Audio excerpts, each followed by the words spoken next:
오늘 나눌 말씀의 제목은 저주를 대신 지신 예수님입니다. 저주를 대신 지신 예수님입니다. 예수님은 대제사장의 법정에서 유죄 판결을 받으신 후에 이제 로마 군병들에게 넘겨져 십자가형을 준비하는 고난을 받으십니다. 십자가형은 당시 최강 대국이었던 로마 제국에서 사회 질서를 어지럽히는 흉악범들에게 내려지는 공개 처형이었습니다. 보는 사람들에게 공포를 심어서 반란을 꿈도 못 꾸게 억압하는 것이죠. 왜 아무 죄 없으신 예수님은 당시 최악의 형벌이었던 십자가를 지셔야 했을까요? 영적으로 볼 때 십자가는 단지 고통의 상징이 아닙니다. 죄로 인해 하나님과 원수된 인간이 받아야 할 저주를 대신 받은 자리였습니다. 구약시대 때부터 나무에 달린 자는 하나님께 저주를 받았습니다. 고 신명기 21장 23절에 기록되어 있습니다. 그리스도께서 우리를 위하여 저주를 받은 바 되사 율법의 저주에서 우리를 속량하셨으니. 신약에 와서 바울은 갈라디아서 3장 13절에 이렇게 선포하셨죠. 첫사람 아담이 범죄한 때부터 우리는 모두 사망이 왕노릇하는 저주에 빠졌습니다. 마귀에게 속하여 평생 하나님을 대적하고 세상 풍조와 육체의 욕심을 따라 살다가 육신의 죽음을 맞이한 이후에는 영원한 지옥불에 던져질 본질상 진노의 자녀였습니다. 하지만 하나님은 우리를 사랑하셨습니다. 그래서 독생자 예수 그리스도를 보내주신 줄 믿습니다. 예수님은 죄 없으신 분이었지만 우리의 모든 죄를 담당하시고 우리를 대신하여 그 저주의 자리에 서셨습니다. 이것이 십자가입니다. 십자가는 저주의 상징이었지만 하나님은 그것을 자기 사랑의 확증표로 바꾸셨습니다.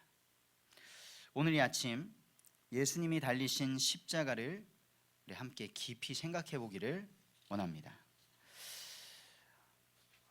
먼저 예수님은 죄인을 대신해서 조롱과 고통을 당하셨습니다. 로마 군인들이 예수님을 조롱했습니다. 가시로 관을 만들어서 씌웠고요. 홍포라고 나왔는데 자주색 옷을 입히고 유대인의 왕이여. 딱 봐도 죄인으로 지금 잡혀와서 연약한 그 한 남자에게 유대인의 왕이여 평안할지어다. 가시로 머리에 관을 씌워서 피가 나고 그러는데 어떻게 평안하겠습니까? 그러면서 비우셨습니다. 죄인된 인간이 이렇게 간사합니다. 불과 얼마 전에는 예수님이 기적을 일으키시고 수많은 무리가 따랐을 때 예수님을 쉽사리 건들지도 못했던 자들이 예수님이 힘없이 잡히니까 함부로 대하는 것입니다. 이렇게 예수님이 이방인의 손에 넘겨지도록 한 것은 유대인들이었죠. 로마 총독 빌라도조차도 죄를 찾지 못하겠다. 그렇게 예수님을 풀어주려고 했는데 유대인들은 예수님 대신에 살인자 바라바를 풀어달라고 요청했습니다.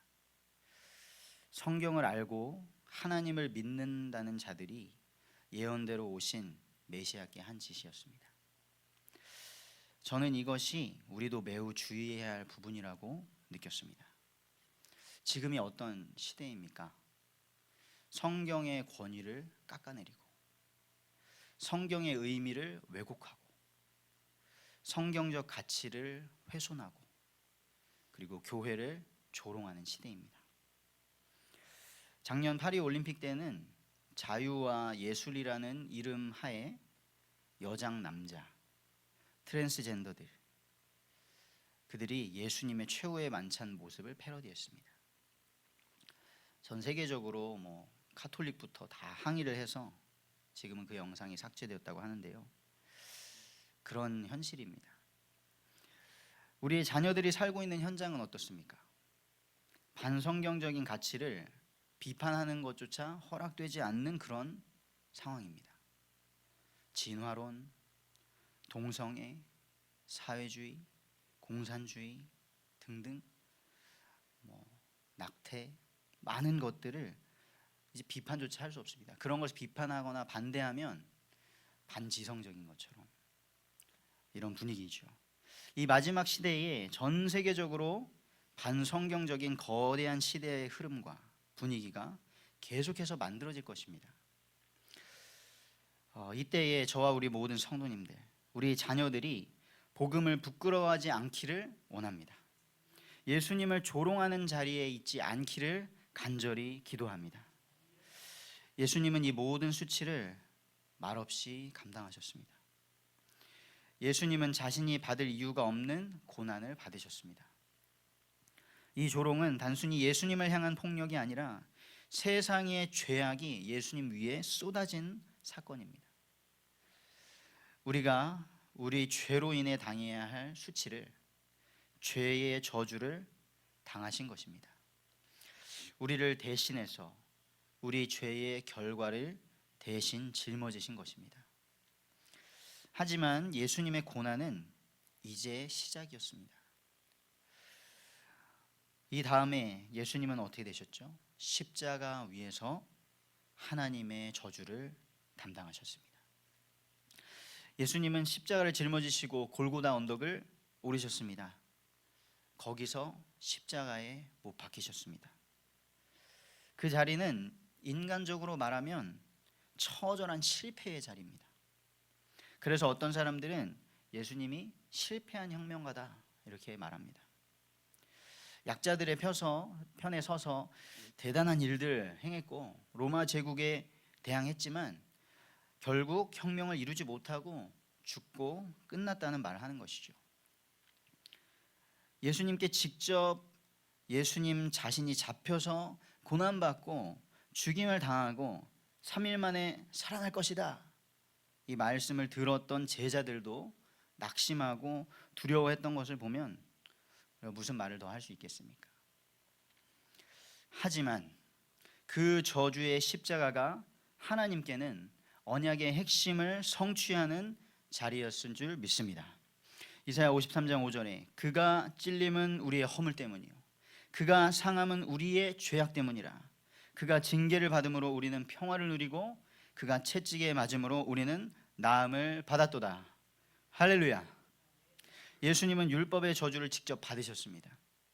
죄로 인한 수치심뿐만 아니라 우리가 하나님 앞에서 받아야 할 그 형벌을 대신 감당하신 것입니다. 그리스도의 십자가는 사탄을 향한 외침이 아닙니다. 사탄에게 대가를 지불하는 것이 아닙니다. 또한 미련한 인간이 말하는 것처럼 하나님이 인간을 죄를 짓도록 그렇게 만드신 일을 하나님이 만회하신 것이다, 그런 것이 아닙니다.